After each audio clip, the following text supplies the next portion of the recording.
Hey, yo, everyone, Andrew here, bringing you another video review. And today we're going to be doing my comic load for the week, as well as news, updates, questions, answers, and about everything in between. So, this is the first week of the month, which really doesn't mean shit because the first week is the first week. It's really only the third week that is the bulkiest of my weeks, but anyways, we're not talking about the third week. We're talking about the first week. And we have a lot of zero-year tie-ins to the Batman zero-year story arc going on. Whether or not those tie-ins work out, you're just going to have to wait and see. But we might as well start where we always start, with just a little bit of Batman in our life. With Detective Comics issue number 25, zero-year tie-in. Now, this is a Commissioner Gordon zero-year tie-in, and it's basically a standalone story of Commissioner Gordon during the zero year. It doesn't necessarily tie into the story all that much, but just more or less what he was doing on the side, which was really dealing with corrupt cops. And of course, he does get into some sticky situations and takes a big dive. Pun totally intended. You'll see when you read it. And it's just basically that. It's a simple story of Commissioner Gordon, who at this point was Captain Gordon, taking down crooked cops and also bad guys while it happens. How does Batman play a role in this? Just gonna have to read and see. Good, bad, whether or not you should get it. Good. I, I think what makes this so strong is the fact that although it ties into Zero Year, is you don't need to read Zero Year to enjoy the story. This is a young Captain Gordon going out, taking down crooked cops and taking down crooks all at the same time. And it is his focus. The dialogue is solid. The art is gorgeous, and there's some really nice art in this, and some badass moments. I also like the subtle use of Batman in this. Batman shows up in all the zero-year stories, with the exception of one, I think. Yeah, I think with the exception of one, he shows up in all of them so far. And the very subtle use of Batman in this was very well handled. So I did like that. And Jason Fadbock's art is just gorgeous throughout, in and out throughout. It is just beautiful art. So, um, really was a good tie-in to the Zero Year. Bad? None. 5 out of 5. Pick this up, especially if you're a James Gordon fan, a Commissioner Gordon fan. I think you'll enjoy this. Moving on to Batwing, issue number 25, the zero-year tie-in. Batwing has been kind of, I think, one of the most fun of the like secondary Batman titles in recent months. Ever since we had the change to Luke Fox, it's just been for the better. Nothing against David, but Luke is a better character. Play flat and simple.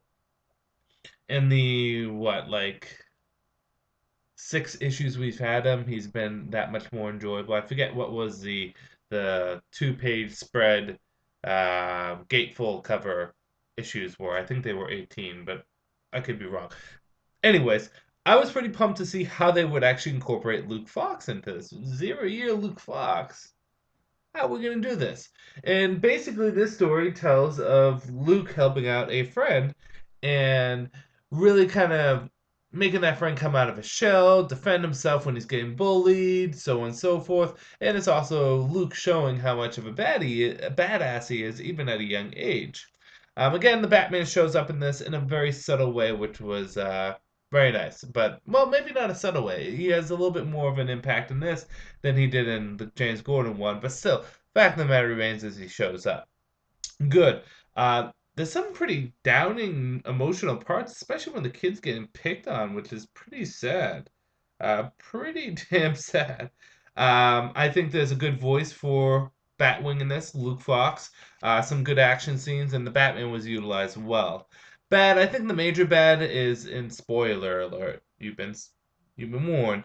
Something happens to his friend at the end, which is just so ridiculous. It's like, really, he can do this with like the tools at his disposal at the school? Kind of silly.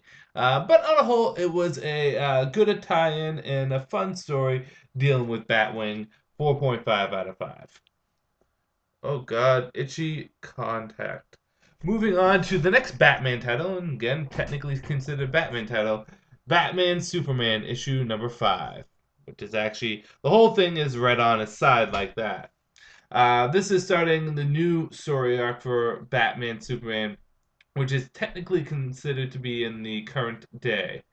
And basically, the new Toy Man shows up. Well, new 52 Toy Man. It's still one of the previous Toy Mans. And Superman and Batman are kind of working together to take on stuff. Superman kind of only just flies in the sky and takes out asteroids. Batman takes on Metal Zero or Metallo. But we find out that there's even a bigger threat than Toy Man at the end of it. Good, bad, whether or not you should get it. Good. Brett Booth's art is very nice in this, and although I don't care for the side to side art, it really does showcase his art very nicely, which means that the action scenes are pretty cool. I do like the brother relationship that is going on with Batman and Superman here. They can kind of consider each other brothers in a way, um, bickering and all. So I did like that also. And the ending was, I think, good, and it really did have a old school, not old school, but the ending made it feel like a Batman Superman Public Enemies Ed McGuinness Jeff Loeb story. Bad. Superman and Batman are assholes to each other. Yeah, they may not agree all the time, but they're total dicks to each other, which is a little disappointing. I want them to be teammates, not assholes to each other. So I think there needs to be, like, for example, and I hate to keep on going back on this, but like the Batman Superman series that was written from with Jeff Loeb for the first 3 arcs, Public Enemies, Supergirl, and Absolute Power are great parallels and great interpretations of Batman and Superman. They're at odds sometimes, but they never call each other names or bicker with each other the way they did in this book. So I think there still needs to be a balance that has to be felt with these. I mean, there's definitely no correlation between how they're acting in this and how they've acted in Justice League. In Justice League, I think is a great portrayal of how they act. Confidants, best friends, and people that absolutely trust each other. And this, they just kind of dicks each other. So that did bother me quite a bit. I really didn't care about the Toyman stuff. I really only cared about the stuff at the end, which you'll see a villain does show up, which is pretty cool. In addition to that, there's very little Superman in this. This is the majority of it is Batman. I mean, Superman's probably in a third of this. The rest of it is Batman. I get this comic because I want to see Batman and Superman team up. As much as I love Batman, I don't get it to get just Batman. I get it for Batman and Superman. On the whole, it's a decent issue. I will give it 3 out of 5. Moving on to Batman Black and White, issue number 3 of, I believe, 6. Um, this was a pretty fun Batman Black and White issue. I'm not going to go through all the stories. I want to say it's stronger than the first issue, but not quite as good as the second. The only story that I really didn't care about is the one that was set in like 50s UFO-ish. I thought that was kind of boring and a little too breakish the fourth wall. But the other stories were pretty good. My favorite was the one where Batman was trying to solve the murder, the innocent man, and then the one at the end with Harley Quinn, which I want to just double check something. Yeah, I guess so. The first story was pretty good. Good also. First rule. Do I recommend picking it up? Yes, but like I said, it's not as strong as the second issue. So this will get a 3 out of 5. However, if you want some nice compilation stories like Batman Black and White does, I strongly recommend picking up Legends of Red Sonja issue number 1, which gorgeous issue number 1 cover. It is I don't know who the artist is on this. I probably should find it out. It doesn't even say the cover. That's pretty bad. Basically, Legends of Red Sonja is going to be a 4-issue mini series that just tells Legends of Red Sonja. And ever since the reboot of Red Sonja, I have fallen in love with it once again. I think it's gone back to its roots of where Red Sonja needs to be. Which is good because Red Sonja is one of the best sword and sorcery combo characters there is. This basically tells a group of mercenary hunters who are hunting down Red Sonja, and their different interactions and encounters with her that make them want to hunt her down.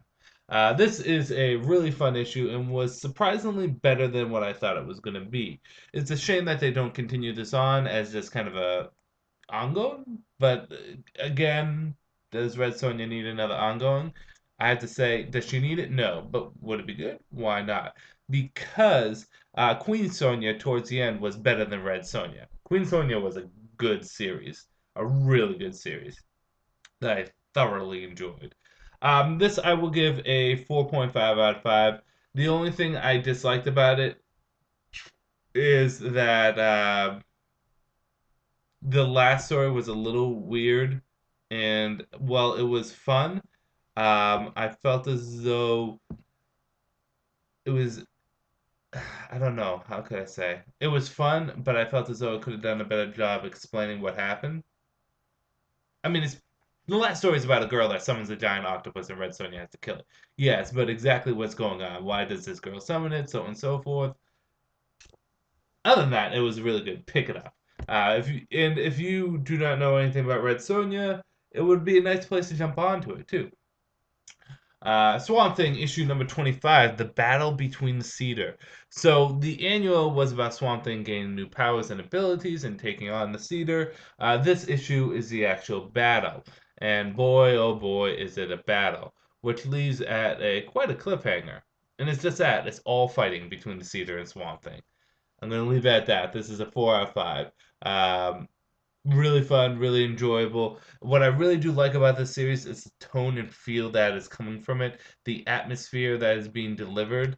Um, Charles Soule is doing a good job at making Swamp Thing distinctive enough from Scott Snyder's stuff, but at the same time, its own thing. It feels like Scott Snyder's stuff, just a little different. What I particularly like about this is there's a lot more about Alec Holland in here rather than about the universe he lives in. Scott Snyder liked to focus a lot on the universe of the Rod and the Gray and the Red, where this focuses a lot on Alec Holland. Really fun issue. I'm really liking the direction that Swamp Thing is going. It's really turning out to be pretty fun.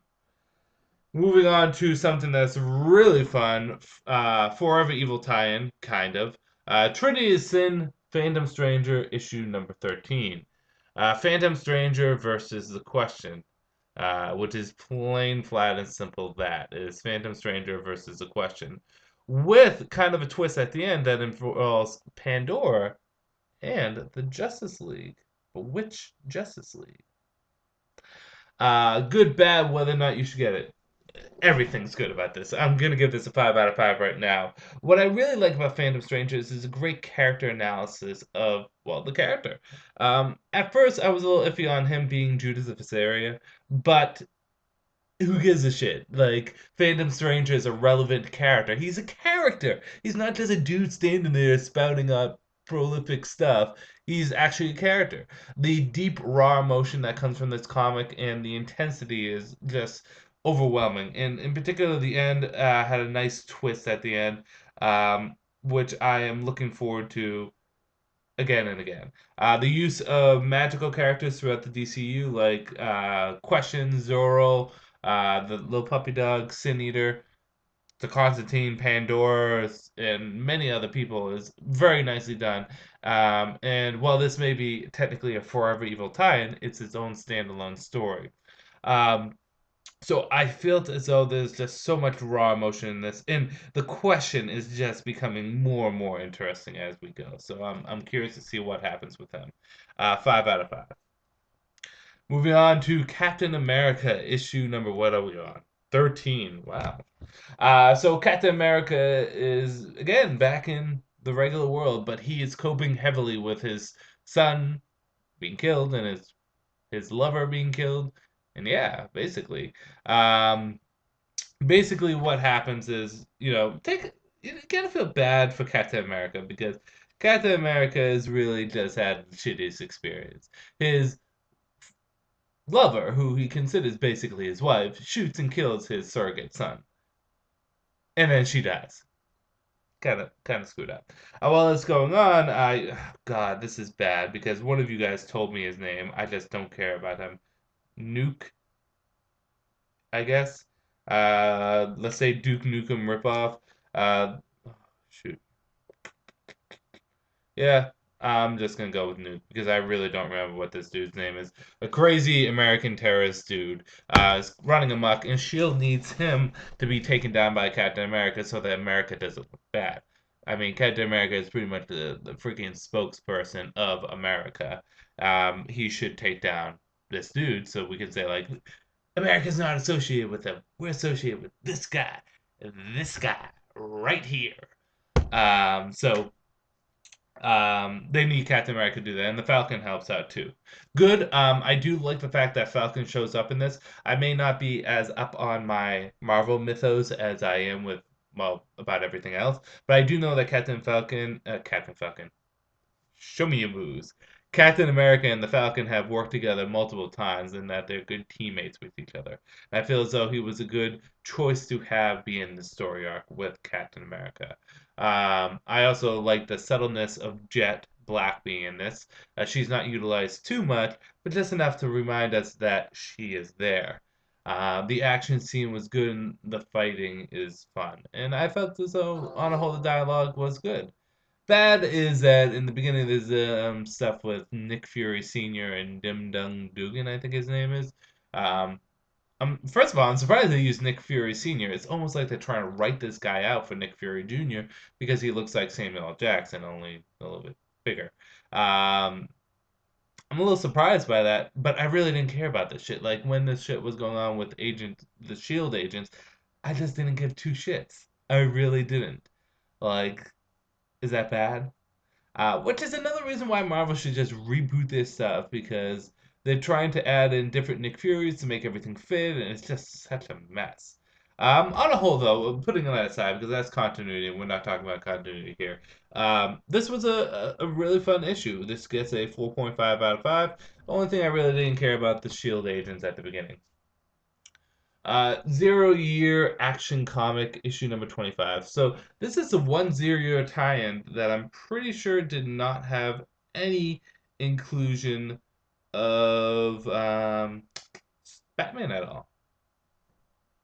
But anyways, basically in this it deals with Lana and Superman, and Lana is now an electrician, engineer, something, and Superman is young and brash and cocky, and he thinks that he can stop a storm from causing trouble near Gotham. And that's basically just the story. Good. I do enjoy seeing Superman young and depowered a bit. I was a little disappointed that Action Comics in general is still not set in the past. I really think it should. Him with his T-shirt and his jeans. Yeah, it's a silly get-up, but it works. It has like a nice flavor and tone to it. So I did like that they did something in the past, and I also did like that they had the brash, young cockiness of Superman here. I did like the fact that Lana Lang was used because I don't think she's used all that often, and the art was good. Bad. The story really didn't do anything for me. He goes and he fights a storm. Good for him. It was kind of contrived and thrown together why it would be a 0 year tie-in. Two is that Lana Lang, I do not like her being an engineer slash electrician slash. I don't really know what she is, to be honest. She works on boats and makes sure that they run correctly. Is she Scotty or Geordie LaForge? Or Bellana Torres. Oh God, if she's Bellana Torres, that's a bad thing. But the fact of the matter is I don't like that interpretation of Lana Lang. I always consider Lana Lang to be a parallel, not a parallel, a let's say a reverse of Lois Lane. Lois Lane is a strong go-getter, working, you know, very well motivated female who is a hard worker and a reporter, whereas Lana Lang is kind of more of the socialite, goes out, have fun. You know, one of my favorite Lana Lang interpretations is actually the Superman animated series where she was dating Lex and she was a fashion designer. Silly, but I think it worked out well. So I didn't like Lana Lang in this. And again, for a 0 year tie-in, it really didn't tie in at all. It's just Superman during the 0 year. Um, was it necessary? That is a question. Um, but hey, whatever. On a whole, I'm gonna give this 3 out of 5. Good, nothing great. And there's a lot of people out there loving it, which is fine. But not me. I didn't care for it that much.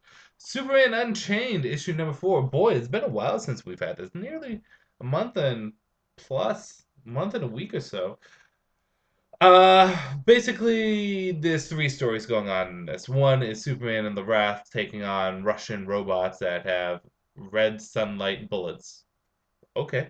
Lex Luthor doing something to Jimmy Olsen while doing origami, and Lois Lane taking on the Ascension, who apparently think that they can take down Superman. Um, and that's the basic gist of the story. Good. The art is fantastic. It's Jim Lee, my favorite artist. Gonna get that out of the way now. But another good. Luthor is sinister as all hell. He's playing origami and he's scary as hell. And it's just really cool. Luthor in this is pretty badass. Actually, everyone in this is pretty badass from in being in character, from Superman to the Wrath to Lois Lane. And let's talk about Lois. I like that Lois is having her side story here, taking on this big evil cult-like corporation organization, whatever you want to call it, Zation. But she's kind of taking on this group herself without the help of Superman. Kudos to her. She's not a damsel in distress here. So I did like that, and I did like the small things that the Wrath or Wraith was teaching Superman, like the sonic boom scream. And it feels like there's a genuine threat here with Superman taking on robot Russian Soviet red sun bullet thingies. Bad. Never really explained how Jimmy Olsen is captured by Luthor, but I don't want to say that's a bad. No, it's actually pretty solid. I'm gonna give this. However, I'm gonna keep. You know what? I really did enjoy this. I'll give it a 5 out of 5. Next is Green Lantern issue number 25. So Lights Out happened, and we found out that basically the reservoir of the universe is being depleted by the different Lantern Corps. And although the reservoir has been refilled, how long before it's used up again? My calculation, billions and billions of years, because it's been billions and billions of years, and everyone has been using the emotional spectrum. And don't give me that shit that the other Lantern Corps are going to use it up quicker, because it's like a total of 100 more people, because the other Lantern Corps are pretty small. Anyways, Hal Jordan and only a select Green Lantern few want to continue on being Green Lanterns. And Hal Jordan thinks that he can kind of regulate and police people from using their Green Lantern powers. While this is going on, Carol Ferris basically flips him off and flies away. Hal's still a little bitter with the fact that she might have a thing for a Mr. Kyle Rayner. Good, bad, whether or not you should get it. Good. I think how Hal is acting in this is great. I think that Robin Venditti is doing a good job at portraying the hothead of Hal Jordan, which is what Hal is. He's a hothead. He's a hero. He's a fantastic hero, but he's a hothead to say the least. More so than I think any other Justice League member. I liked how Kilowog was showcasing this. Really has been getting that much love in the New 52, but he has been getting love in this. And the story on a whole, them going around policing color spectrum things, is kind of cool.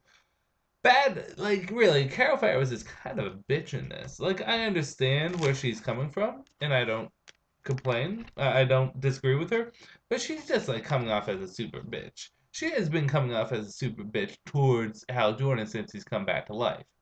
Like, seriously. The guy comes back to life. You, like, went across the universe to try to bring him back to life. And once he's back, you're like, we can't be together. I can love you, but we can't be together. And then she goes and starts having feelings for Kyle, which, you can't help if someone has feelings for someone else, but still. I mean, it's like she's totally shafting it to him. And now she's being a total asshole to him because he's trying to find out a solution to a problem. I also like the fact that he's incredibly bitter towards him. It doesn't matter because in the end we know that they get together. Um, Other than that, this is a solid, fun issue. I'm gonna give it a 4.5 out of 5. Green Arrow, issue number 25, 0-year tie-in.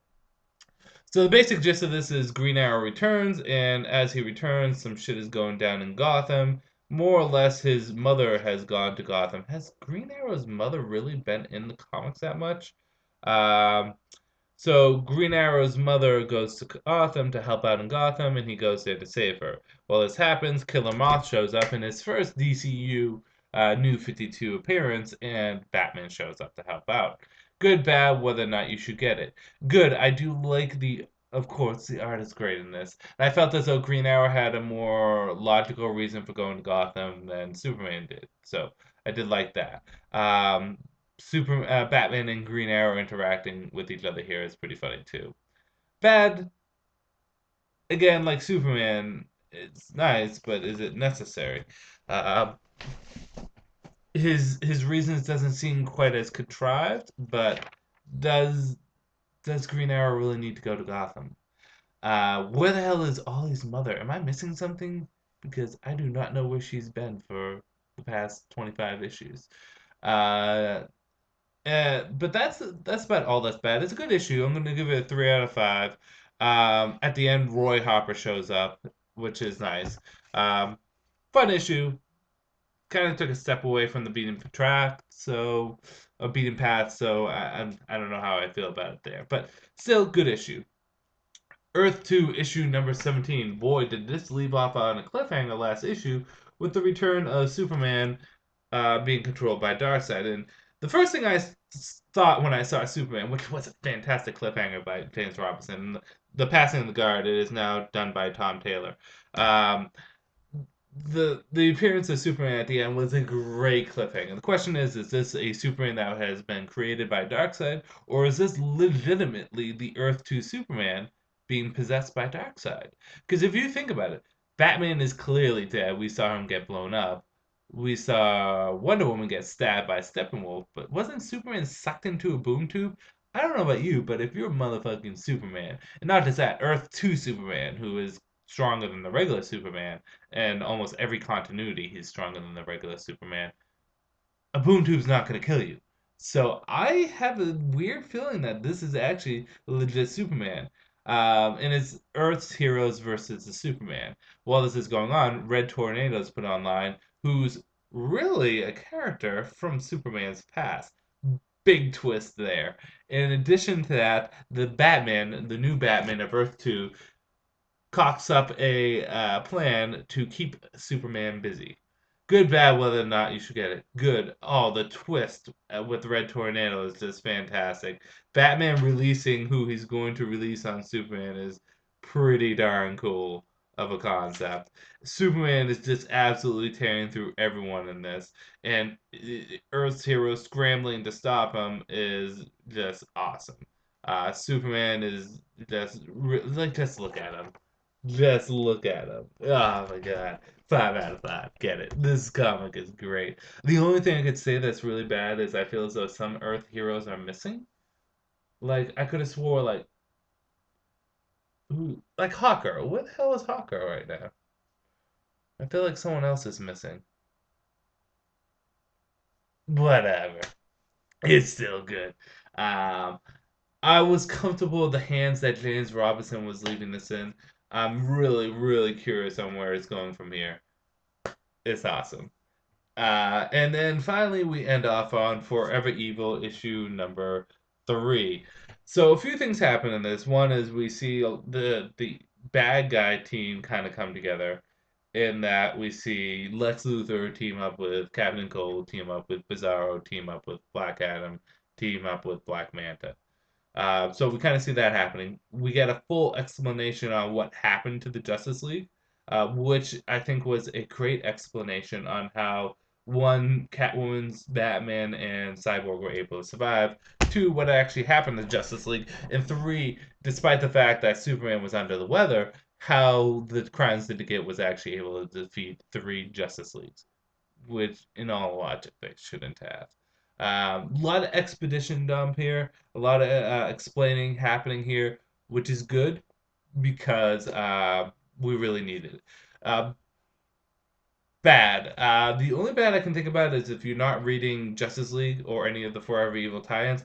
This some stuff that happens in this. They're gonna be like, when did Ultraman start fighting Black Adam?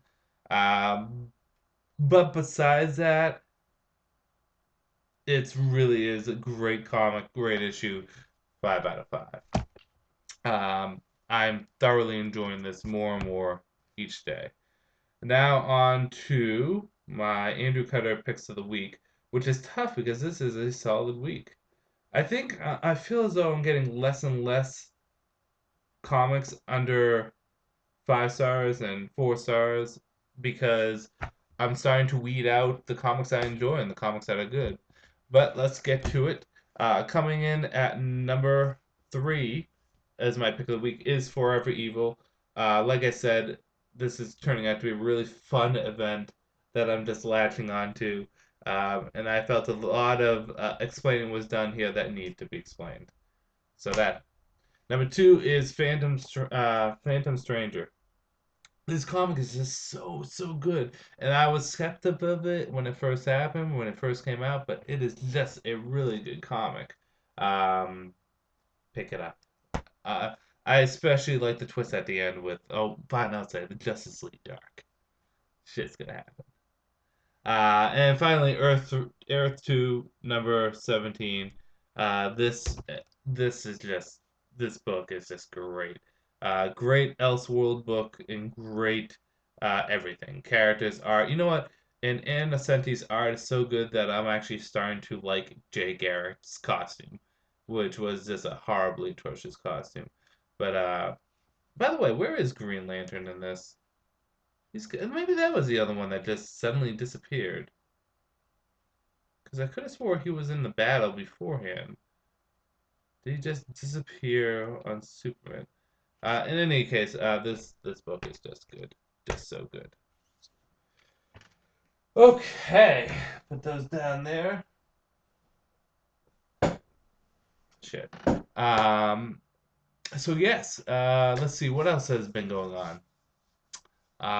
Well, for one thing, I sold a lot of my comic book figures to my comic store, and I got some credit out of it. I sold a couple of my DCU figures, including the Builder figures. I just have no place to put them, and to be fair, I don't really want them. So I sold that back, and I got some credit. And as you guys know, shameless plug. All my comics and comic books figures I get at Comically Speaking. The link is down below. Check them out. They're awesome. If you're into music, he just got a new load of records in there, old school vinyl records. So a couple of figures got picked up. Hold on, let me just get them set. Okay, first and foremost, this figure I got before I traded in my other figures, but I got the Batman Arkham City Origins Batman figure.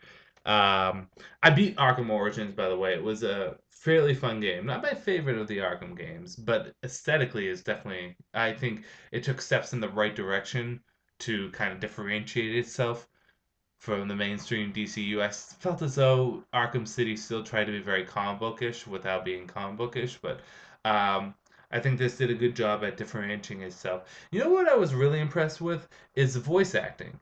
Kevin Conroy and Mark Hamill will always be Batman and Joker. They are the best voices for Batman and Joker.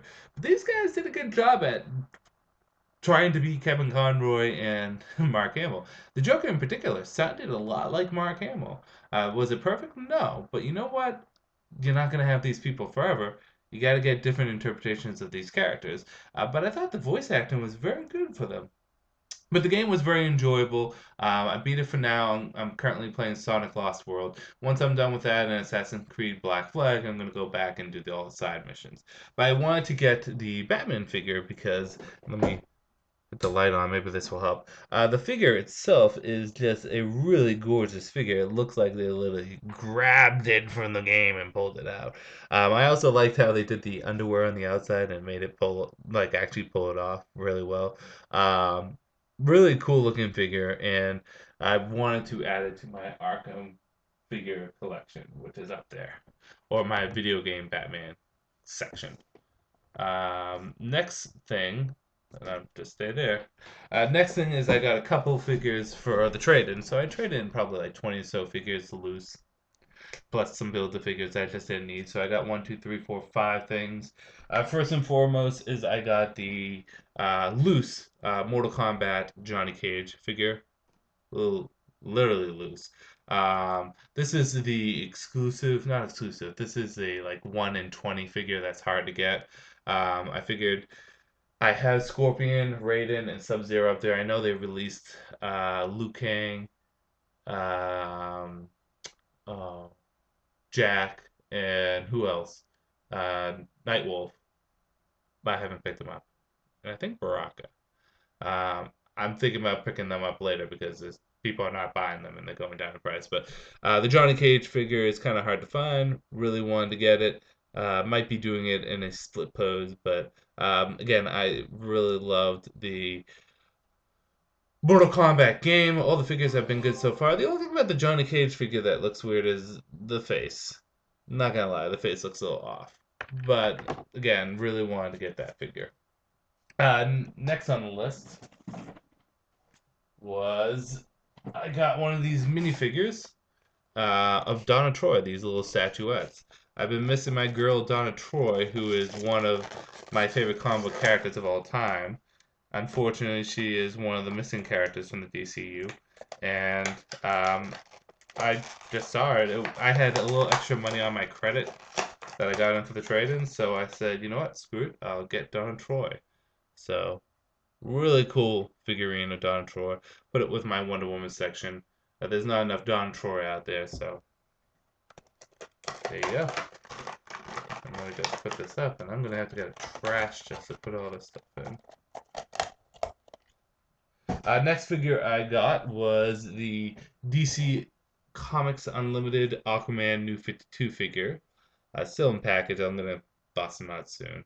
Not really was big on getting this figure at first because the concept designs look silly and stupid. They tried to make it look New 52, it didn't pull off, but they did a pretty good job. The body looks good, the face looks okay. And while the Jim Lee Aquaman figure down there will always be my favorite Aquaman figure, the one thing that this figure does right that didn't, it actually has the accurate trident that he uses in the comics. Usually they give just a generic trident. This is actually the Dead King's trident. So really wanted to get that figure. Next is I got the Batman Unlimited Dark Knight Returns Batman. And reason why I got this is I love the Batman Dark Knight Returns comic. I'm not as in love with it as like a lot of people are. A lot of people think it's the best thing to ever hit bread and butter, but I mean, I like it. I don't think it's as great as everyone says it is, but it's definitely one of the better the Frank Miller Batman stuff. I think year one was a little bit better, just me. But I don't have any figures to contribute to the Batman. I mean, if you look at my Batman collection, you can't really see it all, but I'm gonna have to put shelves up there to expand on it. But I have a lot of Batman figures, and none of them are from the Dark Knight universe. So I wanted to get this. Looks pretty cool. Looks better than the DC direct one. It's just the face looks a little off, but I'm pumped to bust this open. I was looking for the Batman of Zuramar, and he did not have it, or how they called the Planet X Batman. But I do want to get that Batman because it's just so different, so cool. And then last figure I got was Catwoman from the Arkham City, um, right there. So I wanted to pick up some more of the Arkham City figures. I do have the Batman one, and then I have the Batman Catwoman 2-pack, but I wanted to get the regular Catwoman one. Although the face looks kind of off, I'm not gonna lie. Catwoman, I love Catwoman, despite the fact her comic has just been trashed since Ann Nocenti has jumped on it. I mean, I've always liked Catwoman as a character, and come on, she's Catwoman. So I definitely wanted to get that figure there. So those are the figures that I've got out of this thing, and we're gonna jump into some questions and answers. But before we do the questions and answers, we're gonna do the comic book Andrewcutter. No, it's not comic book. The Andrewcutter Battle Royale of death and stuff. But who is gonna fight whom? One of your suggestions last week is going to be the battle. Hold on one. On to our Andrewcutter Battle Royale for this week. Now, for those of you that don't know what this is, basically it's a new segment where I sit down and I take two combatants from fictional universes and pit them together and determine who would win, analyze their strengths and weaknesses, and give you guys a percentile on who the winner would be. A lot of websites do this, and some of them do it better than me, probably. But I like to sit down and do this anyways, just to determine who the winner would be. And just because it's fun, because you guys always ask me who would win a fight. There were a lot of suggestions last week from you guys on who to fight whom. Good ones like Blade versus Angel, which I do want to do at some point, or Silver Surfer versus Superman, which would be an interesting battle. But the number one victory, not victory, the number one battle I want to do this week was from Omar 13Z, and that was Leonardo from the Teenage Mutant Ninja Turtles versus Nightwing from DC Comics, which I thought was interesting. Not only do they have a similar skill set, but also because they're two of my favorite fictional comic book characters. Leonardo from the Teenage Mutant Ninja Turtles is my favorite of the Turtles, and Nightwing is one of my favorite comic book characters, period.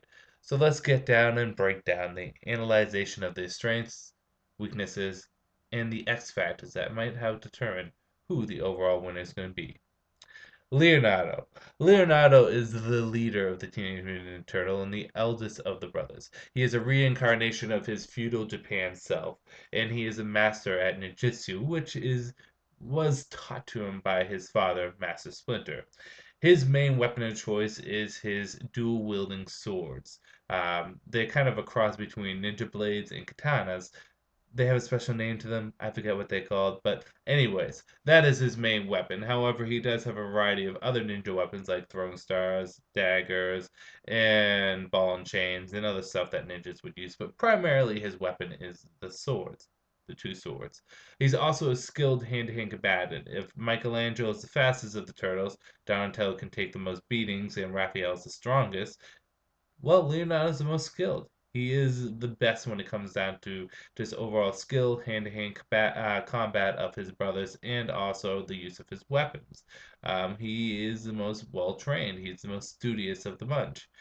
Now, one thing that a lot of people don't quite take into consideration is Leonardo is also a ninja. Not just a ninja, but a mutant. Has increased speed, strength, and durability. Not only from the fact that he has a hard shell, but he has Olympian level like natural physical God-given abilities. He's as strong as some of the greatest Olympians out there. He's as fast as some of the fastest runners, and is just as agile and flexible as some of the greatest gymnasts. It's just because he's a mutant, this stuff comes to him naturally, which could be an edge over Nightwing. Another thing to take into consideration is his level of stealth and using the environment to his advantage. He's a ninja. He uses cunningness rather than just pure full-on fighting. He likes to use his environment to his advantage, moving from place to place, using the shadows to take on his enemies. So that is Leonardo. On to and let's do weaknesses. If Leonardo had any weakness, it'd just be his youthfulness and brashness. While he does stay calm in battle most of the time, Leonardo is youthful. He can be emotional, and one of the biggest emotions that he feels as though the weight of the world has to be on his shoulders. He's the leader. He's the head of the family for the most part, other than Splinter, and he always has to throw himself in the battle. That and his pride. Leonardo has a code of conduct and honor, and he's going to take that to the extreme. Whether or not Nightwing can exploit that, it's up in the air. Nightwing, the first Robin, Dick Grayson, the first partner to Bruce Wayne, Batman. Nightwing has been around longer than most comic book characters. I mean, it really is like Superman, Lois Lane, then Batman, then Nightwing. That's pretty much the appearances. Well, he was Robin then. Nightwing is a skilled hand-to-hand combatant, trained in many different forms of martial arts from the Batman. He doesn't quite have the level of skill that Batman does when it comes down to combat, but he doesn't need it because he blends all the styles that he does have together, along with his unique acrobatic abilities to be his own style. One of Nightwing's most greatest strengths is his, acrobaticness. He is the DC Universe's greatest parkour acrobat. There is no environment that he cannot tackle. There is no attack that he cannot dodge. given the fact he sees it coming. Nightwing is just that good at acrobatics and parkourness, and I'm throwing parkour in this just because what the hell? He's supposed to be. Nightwing's main weapons, other than his physical prowess and his hand-to-hand combat, is two Screamer Sticks.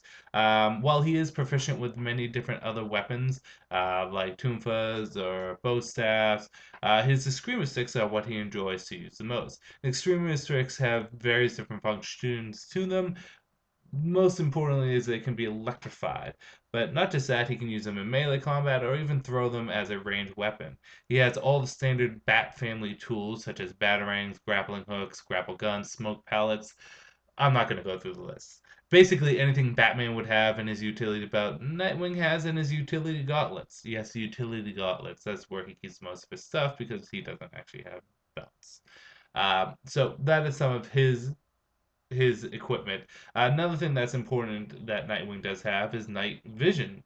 Nightwing's lenses on his mask that is put on his face is that he can turn on night vision in infrared. He can see various different forms of spectrums, vision that most people don't have. Nightwing's biggest advantage in this fight would be his overall experience over Leonardo. He's been trained by the Batman, the world's greatest detective, the world's greatest hand-to-hand combatant, and one of the most versatile and diverse and flexible individuals in the DCU. Nightwing was Batman at one point. That's not an easy task to have. So, who would win in this battle? What weaknesses can be exploited from the both of them? If Nightwing has any weakness, by the way, it would just be the fact that he runs his mouth a little too much. He's too busy trash talking or throwing out cool quips that often he allows foes to take the advantage of him. Now, if I had to pick between the two, I would have to say 75% of the time the victory is going to go to Nightwing. Why Nightwing? For three reasons. One, Nightwing was trained by Batman. Well, Leonardo has ninjutsu underneath his belt. Nightwing has that and a whole lot more. Nightwing also has more years of training. Now, whether it's New 52 Nightwing or pre New 52 Nightwing, he has at minimum 6 years of training with Batman. And that's just when it comes down to hand-to-hand combat. And we also have to consider this is Batman. He's probably trains him daily for hours on end. Leonardo, while does have a lifetime of training, probably doesn't train hours and hours each day. He trains probably each day, but not the rigorous amount that Nightwing does. Again, Leonardo's limited to ninjutsu, where Nightwing has all these different styles on his belt. Not quite as much as Bruce, but he blends it all together to his advantage.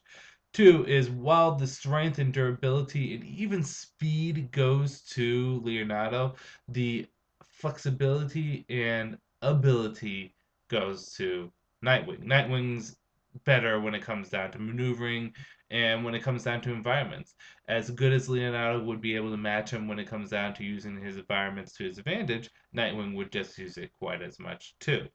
And any advantage, and number three, any advantage that Leonardo would have when it comes down to his ninja prowess or using the environment or stealth to his advantage, Nightwing can also cancel out by the fact that he can see in the dark. So while Leonardo's hiding, Nightwing can get in there. The only times I would think Leonardo would actually have a strong chance at him, which is 25% of the time, is if Leonardo was able to corner Nightwing or get him into a situation where Nightwing would not be able to move. More of a close net fight.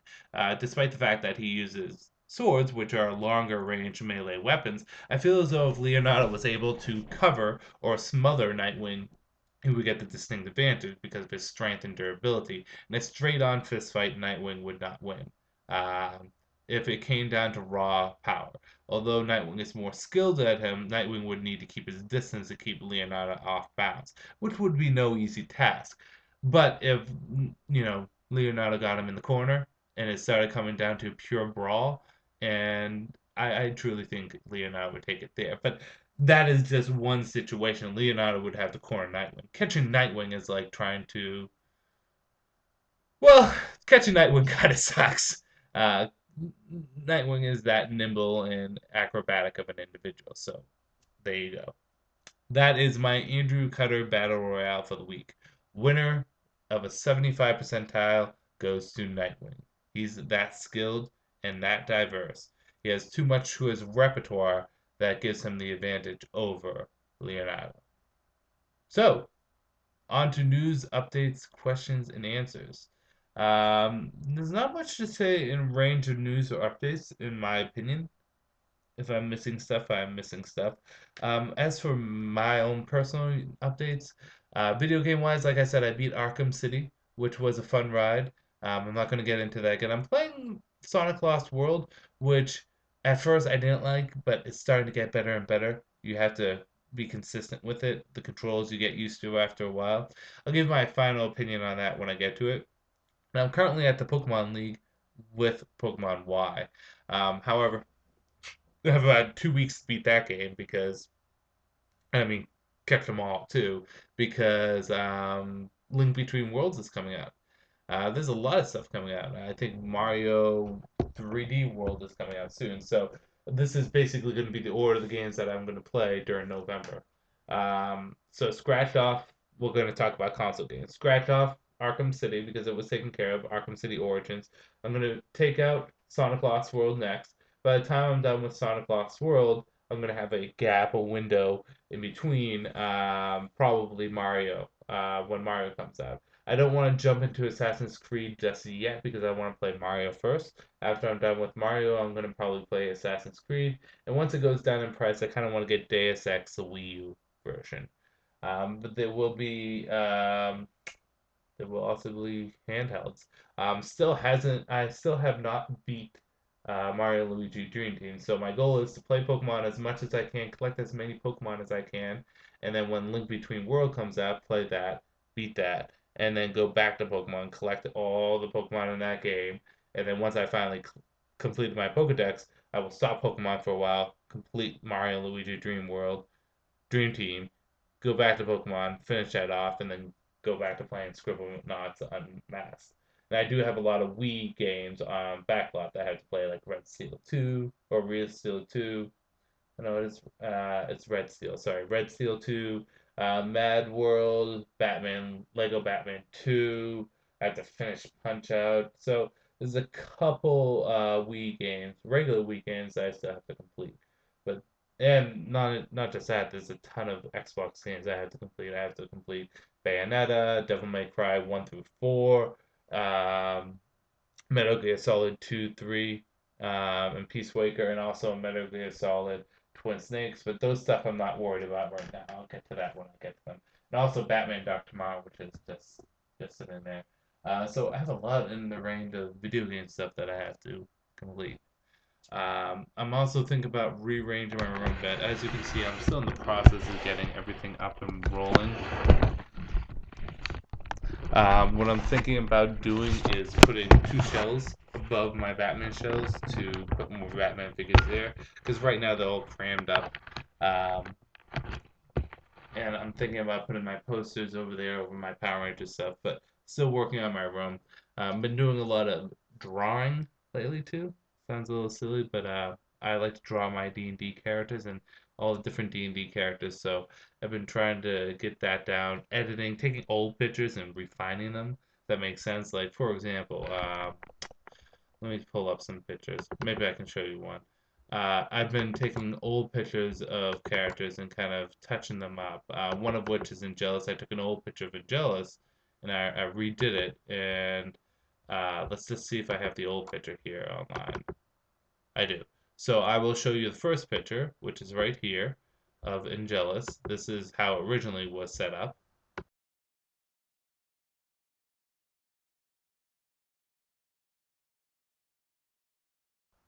And then what I wanted to do is I wanted to edit his costume, make it look a little bit more logical. So what I did is on the underneath the pectoral area, I gave a separation um, for maneuvering, and then I also changed it to six pack on the armor, and I removed the blades on the arms, and I put his hand up.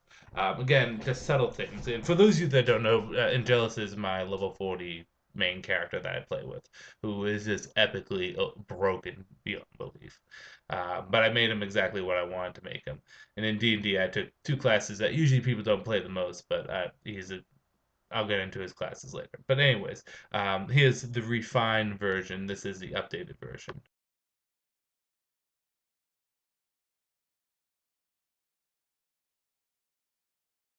So, like I said, they're pretty much the same drawing, but I took it, redrew it, and then I just changed things. So I'm doing that with all my drawings right now. I'm getting them to be where I want them to be when it comes down to how I want them to look. In my head, when I play the game, that's how I think. But like I said, we've been playing D&D for years upon years. We have years upon years of history. If you see the timeline we have set up, it's ridiculous. I'm actually making an encyclopedia for all the stuff that we've done with all the different characters. But love D&D, and I like the fact that I'm actually going through and redoing everything up. So that's pretty cool too. But nothing else really going on, just working a lot, working a lot.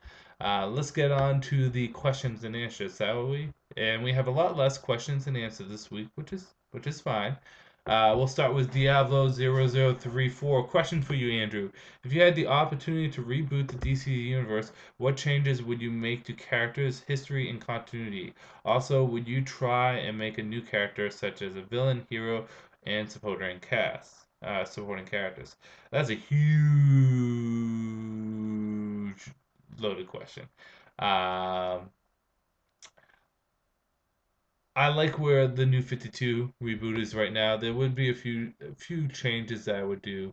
And I don't know if I went over this last week or not, but like for example, I would probably, if I had the reboot as it was, this is the things that I would change. I would have left Superman's marriage intact. I would have not brought Damian over. I would have had Tim be Robin. And then the Teen Titans history, I would leave intact, but I would do it a little differently. So that you can have Wally West and Donna Troy and the previous Teen Titan team. And then your excuse to where Wally West is, you can just say he's in college because in the original Teen Titans, he was in college. He didn't want to be a superhero, so you can do that. And then Donna Troy, you can say she's just off doing photography. But those are the subtle things that I would have done. I think there's a few other things. If I would add any villains, of course I would add villains. But I don't know who I would do. For heroes, I don't know. Again, that's a huge loaded question. For supporting characters, I would probably introduce some supporting characters. I would introduce a Cyborg comic and introduce a lot of supporting characters there. Kind of his moral compass would be one character. It would be female. Uh, Name I have no idea. And then kind of a mentor person there for him too. I don't know.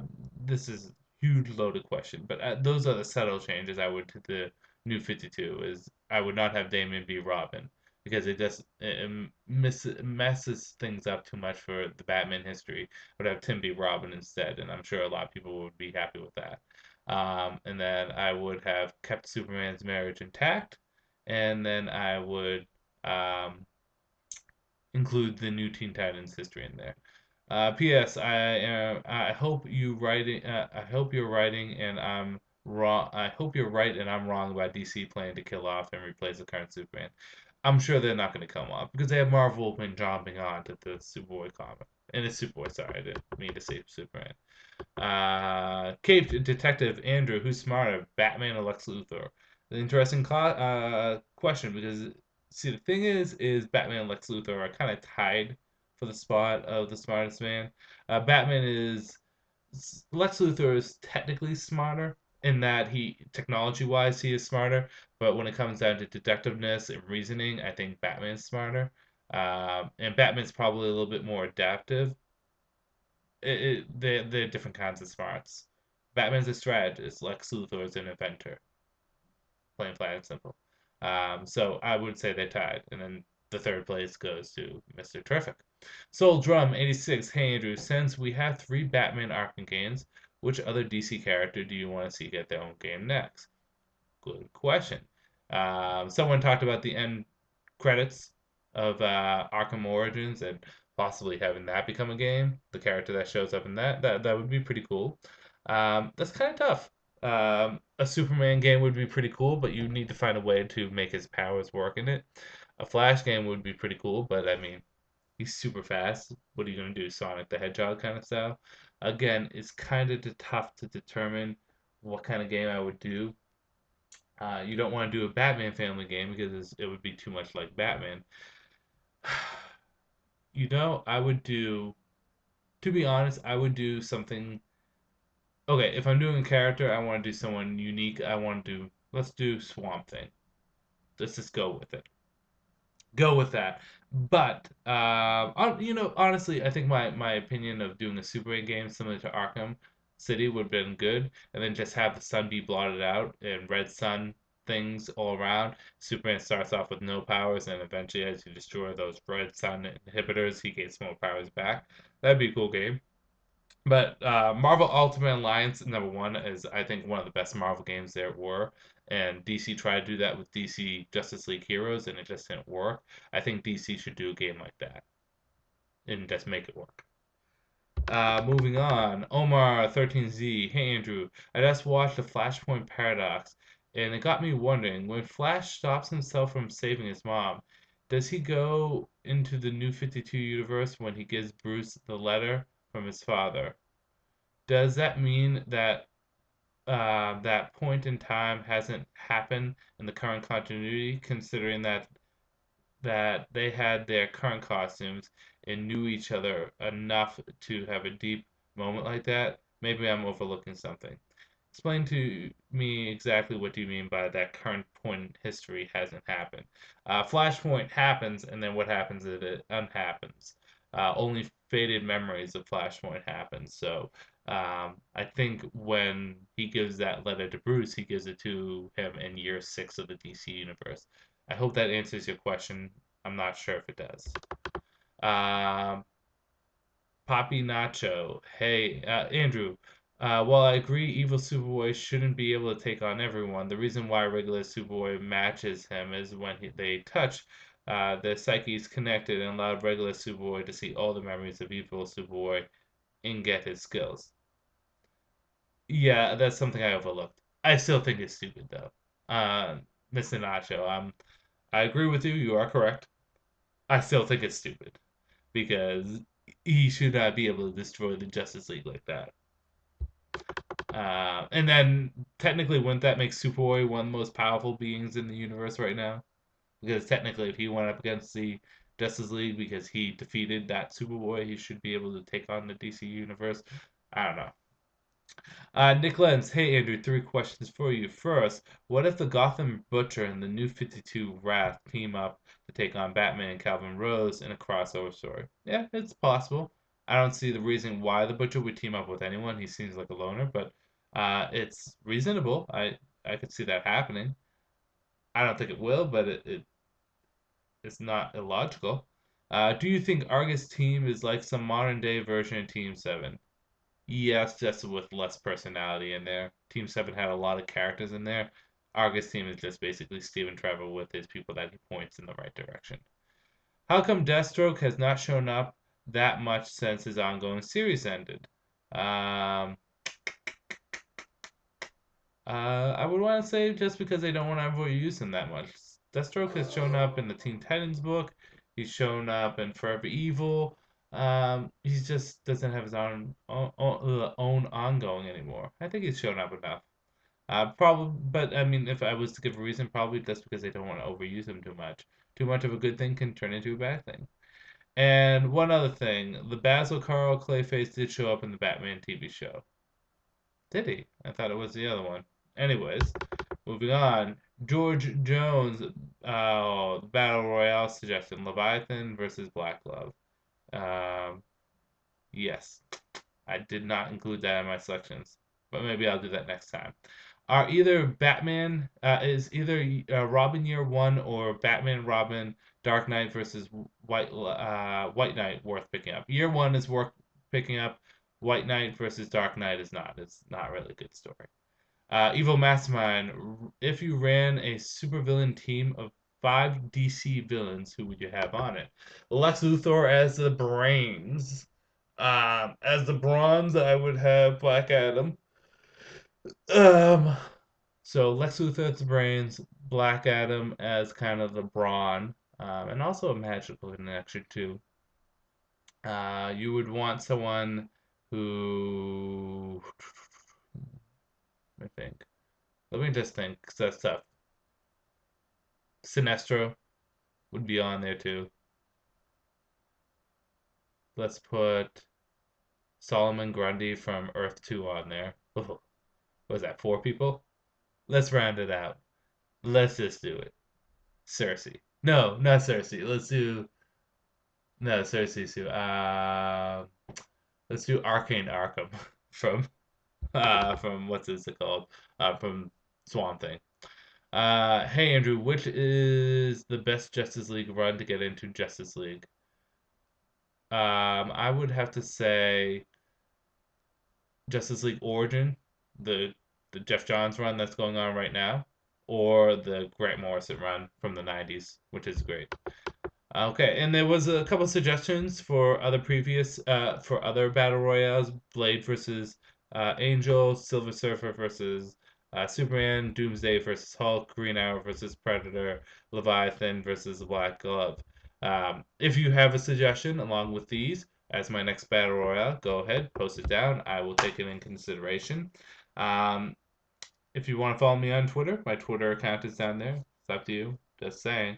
In addition to that, my Facebook is down there, my official Facebook page, and also, comically speaking, the store that I go to, everything I buy comes from there. It is the best comic store I've been to.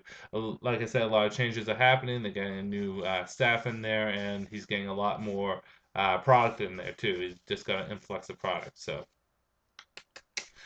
with that said, I'm going to end this video here. This is Andrew saying peace out for now.